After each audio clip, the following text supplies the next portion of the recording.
Androany faraiky amby folo ny volana o zany sabotsy taona 2024 fotoana lehibe zay natokana hitondranam-bavaka ny firenena amin'ny fifidianana zay ho avy izao ary nitondranam-bavaka koa ny candidat Pasteur Mayol izay irotsaka ho filoham-pirenena nataon'ny fiangonana izay nanokana fotoana mba hitondranam-bavaka ny Pasteur Mayol ny candidat nanasana ireo fiangonana rehetra na ny zokiny na ny jandriny nanasana ireo antoko politika nanasana ireo fiangonana maro samihafa na ny silamo zany na ny malagasy rehetra na ao aza mpanjala ny fombandrazana dia nitotosaina androany izay efa nipoam-pivavahana izay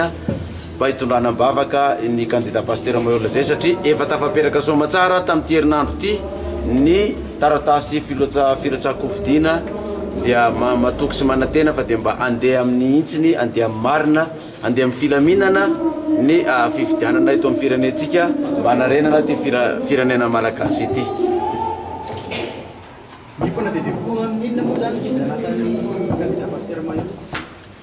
Ny programme anasa zany dia mazava ho azy hoe gideona fandresena fantrana dia zavatra telo ihany zany ny amin'ny tinanazy dia ny hoe miady amin'ny fantrana satria niletika lalina amin'ny fantrana ny vahoaka malagasy sy ny firenentsika izany dia ametraka izay tany tandalana izay satria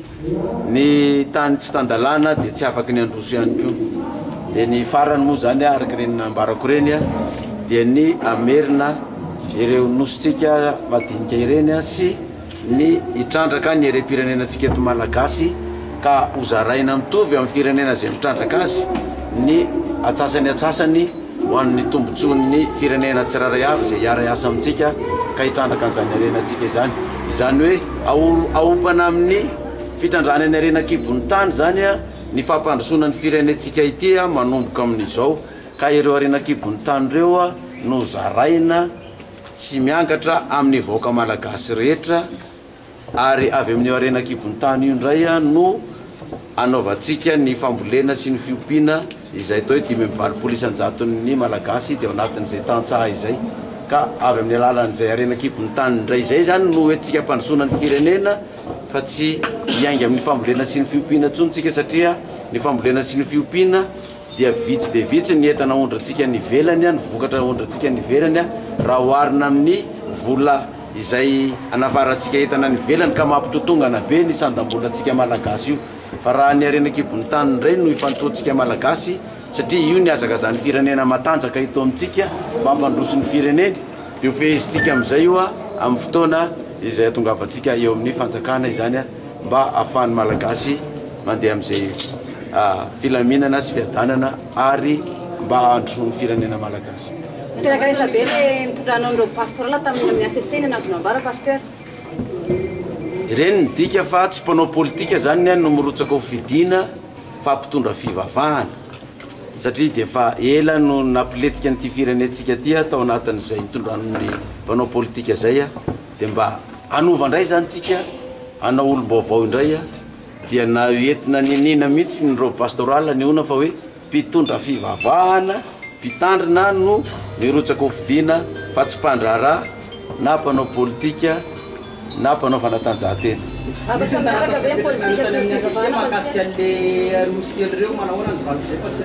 Efa napetraka izy iny nangatana tamin'ny ACC dia ny hoe azo atao ve ny manao référendum anotanin'ny vahoaka malagasy rehetra hoe manaiky ve tsika vahoaka malagasy fa hotakina ho averina amintsika malagasy ny nositsika izay efa tsika malagasy io nefa tsy mbola empelantanantsika hatramin'izao dia mbola tsy namaly moa zany ny ACC dia io rehefa hoe tsy mamaly zany dia manaiky izy zany matoa tsy mamaly satria izy tsy nandà no sady tsy namaly. Ny fiaraha-miasa amin'ny firenena vahiny zany amin'ny manosy antsika dia tsy afaka inonona rehetra tsika fa hiary asa amin'ny firenena rehetrarehetra tsika zay manaiky ifanaraka amintsika fa ho zarana mitovy ny fitrandrana ny ere-pirenena malagasy zany hoe win-win na gagnant-gagnant zany no ilazana azy ka zay firenena vahiny rehetrarehetra ifanaraka amintsika amin'io dia misokatra ny varavarana fa zay tsy anaiky an'izay mizara mitovy izay dia ialana tsiny fa dia mety ho jerevana ny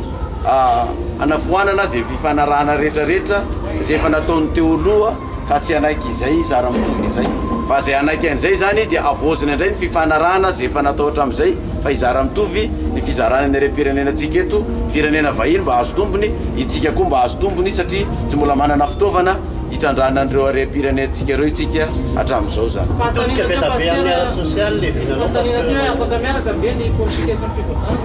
afaka miaraka tsara ny politika sy ny fivavahana satria politika ny mangalatra fa politika koa ny tsy mangalatra ho an'ny mpitondra fivavahana politika ny mamita bahoaka fa politika koa ny tsy mandainga tsy mamita bahoaka samy politika zany reo ka miaraka tsara zany raha politika ny tsy mangalatra politika ny tsy mandainga politika ny tsy manao kolokolo politika ny tsy mangoro-karena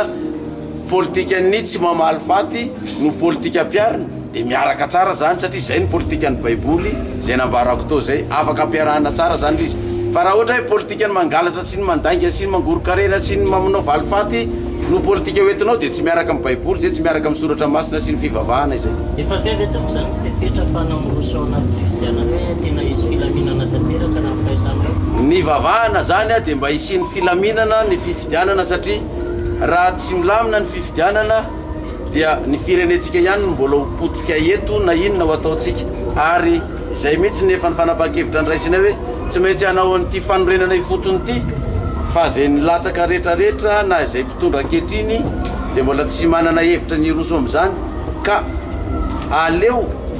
raha ny hevitra anay manokana raha andeha ihany ny fifidianana dia aleo miroso amin'ny fifidianana ka rehefa azonao ny fahefana eo amin'izay ianao no manao ny fanorenana ifotony amin'ny fanovana zay atao rehetrarehetra zany zay zany ny antony nidirana an-tsehatra mihitsy ho an'izay antoko mieritreritra hoe fanorenana ifotony aloha no atao zay vao manao fifidianana zay tsy manohatra an'izany raha ohatra ka vita alohan'ny fifidianana izany fa ny anay indray raha ohatra ka tsy maintsy andeha ny fifidianana dia aleo atrena ny fifidianana dia raisina ny fahefana eo amin'izay anao vao manao ny fanorenana ifotony mba ahafana mampandroso an'ilay firenena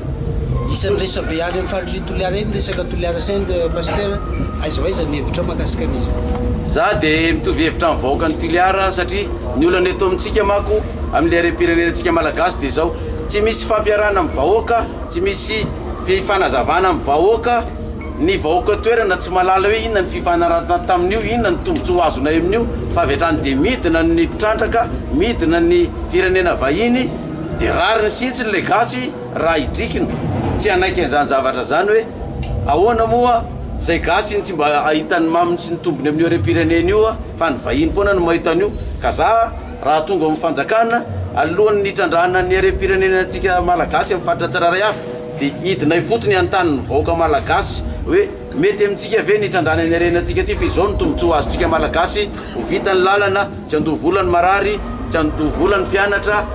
isy sekoly itsangana isy orinasa itsangana azo asa itsika isy ny fandrimpahalemana anaovana trano ipetrahana ny vahoaka rehetrarehetra amin'iny faritra iny raha zay no entinao ny mivahoaka ny tanina azy aloha zay anao vao manapa-kevitra rehekeny vahoaka le izy hitrandraka ny arena tsy izy vahoaka manohana na manohatra zay fitrandrahana ho teto amin'ny firenena malagasy izay amin'ny faritra tsiraray avy resaka kidinapina sy ny apokalipsia sy ny fitondrana zay tona satria le fiangonana entinao zany be pitsipitsiny be falifaly ahoana rehefa tonga amin'ny fitondrana ianao za rehefa tonga amin'ny fitondrana dia tsy paster intsony fa président république dikan'izay a ny fiangonana dia samy manana ny azy samy manana ny fombany samy manana zay fanaony rehetrarehetra dia ohatra ny filoham-pirenena rehetra zay nitondra fanjakana dia ny fanjakana no entiny fa ny fiangonana tsiraray avy samy manana ny rafitra sy ny fitantanany azy fa tsy hidiran'ny fanjakana izay fiangonana tsiraray avy zay fa rehefa tonga ny andro ivavahana dia mba mivavaka tahaka ny filoham-pirenena mivavaka ihany satria za fa paster ka tsy hoe filoham-pirenena tsy hiditra am-piangonana horera be zany resaka kidinapina sy ny dahalo isan'ny malaza amin'izao ny resaka kidinapina sy ny dahalo fantrana ny anton'izy io ary ny amin'ny dahalo aloha dia tsoroko a ny tena mbola tsy mahafaka an'izy io dia ty ny dahalo ambony latabatra tena tsy mahafaka azy io sy ny fanondranana omby any velany ka rehefa tonga ao tsika anatin'ny programme anasantsika tsy misy omby miondrana intsony ray mandritry ny 30 taona eto Madagasikara aloha fa zay tratra manondrana omby dia migatra 30 taona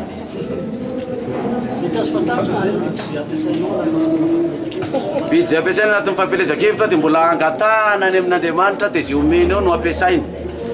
fa tsy mbola misy tsifra hoe zao ny bidy zay ampiasaina hatramin'izao. Manantena olo vaovao io nefa raha jerena manodidinao pasteur ohatry nefa mpanao politika teo aloha daholo ihany. Tena fa teo aloha teo akaiky daholo reo fa tsy mbola taiza reo ka. Teo aloha teo akaiky daholo reo fa tsy hoe fampitondra tany amin'ny deuxième na troisième tany. Nisy ny hoe tonga ny fanjakanao angataka fanjakan'Andriamanitra tsika ianao ty latsaka fanjakana dia ahoana zany? Ka ity tany tahaka ny any an-danitra izy mibaiboly. Ity tany tahaka ny any an-danitra izy mibaiboly. Sady eto Kristy no anjaka dia hoentiny vahoaka makany an-danitra. Ny asety mangataka ny fanjakana nefa tsisy hoaka. Dia ahoana zany? Ka zay izy eo menanao le fanjakana dia ny vahoaka no manome azy ianao. Izy amin'izany pasteur no mety hoe atahoranao amin'ireo candidat. Dia izy natahoranao amin'ny candidat. Dia namaky baiboly aho za Genesis hatrany amin'ny Apocalypse fa ohatsy misy manao hoe matahora candidat na hoe matahora ny Amerikanina na ny Frantsay. Fa ny ao amin'ny baiboly ao dia mazava hoe matahora an'Andriamanitra. Dia izay ihany zany no atahorako. Jehovah Andriamanitra. Afa-po tsara ianao. Tsy Kristy Jesosy. Pasteur anisan'le kajikajin'olombelona diso tamin'ny taona tena arivo fanazavanao dia hoe ao misy mpitondro zany hoe ity fanjakana ity mpitondra faharoa itombona be zany hoe tena ianao no mpitondra ao amin'ny 2019. Rehefa vita ny fifidianana dia mivalo azy zay fanontanianao zay. Afatra pasteur. Navatra farany a dia misaotra kely ny avatra farany mirary soa ny malagasy rehetra dia mba handeha amin'ny filaminana tsisy raorao ny fifidianana, tsisy halatra, tsisy atsojay amin'ny candidat rehetrarehetra fa dia mba handeha lalaka. Ary dia samy anaiky ny valy ny fifidianana eo zany satria madio sy mangarahara. Sanatiny vava teny rehetra anatin'ny lehilahy ianao hiara asa galazy eo ve ianao sa ahoana hoe? Valiny zany dia zao ohatrany tsy dia sanatria ilay tsy ho lany ianao